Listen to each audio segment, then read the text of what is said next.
दोस्तों, क्या आपने कभी सोचा है कि आपके मुंह से कही गई एक बात आपकी मौत का कारण बन सकती है? दोस्तों हाँ, ये बिल्कुल हुआ फ्रांस की रानी मैरी के साथ।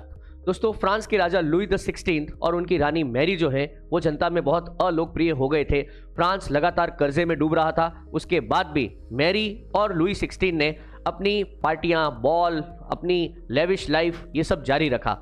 इससे जनता बहुत त्रस्त हो गई दोस्तों, और हालात तब बुरे हो गए जब फ्रांस में अकाल पड़ा। उसके बाद भी इन लोगों की पार्टियां बंद नहीं हुई। रोज लोग राजा के पास गुहार लेके जाते कि हमें खाने की ज़रूरत है, अनाज की ज़रूरत है, आप कृपया हमारी मदद करिए। राजा इनकी बातों पर कोई ध्यान नहीं देता। एक दिन ये रानी से मिलने पहुंचे। रानी उस समय अपना पेडिक्योर और मैनिक्योर करवा रही थी, और रानी ने उसी समय उनसे पूछा, हाँ आप क्या चाहते हैं?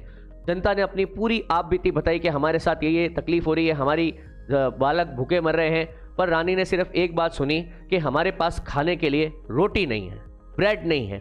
रानी ने सिर्फ इतनी सी बात सुनी और लास्ट में ये बोला कि अच्छा, तो आपकी ये समस्या है कि आपके पास खाने के लिए ब्रेड नहीं है, तो क्या हो गया, रोज ब्रेड कौन खाता है, कभी कभी केक खा लिया करो। लोग इस बात से दोस्तों इतना आहत हुए, उन्होंने बाहर जाके बोला कि रानी मैरी ने हमारी इस स्थिति का मजाक उड़ाया और हमें कहा है केक खा लो। दोस्तों, पेरिस की पूरी जनता रानी के खिलाफ सड़कों पर उतर गई और बास्टिल के किले पर उन्होंने हमला कर दिया।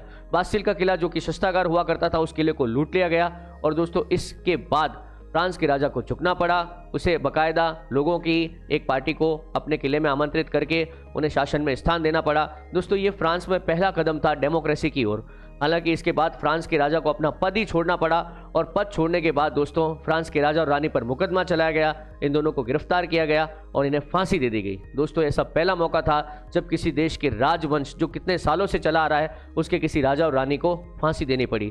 तो दोस्तों, मैरी का ये एक वाक्य, एक ब्रेड नहीं है तो केक खा लिया करो, उनकी मौत का कारण बना। दोस्तों, ऐसी और जानकारी के लिए बने रहिए जीके इंडिका पर।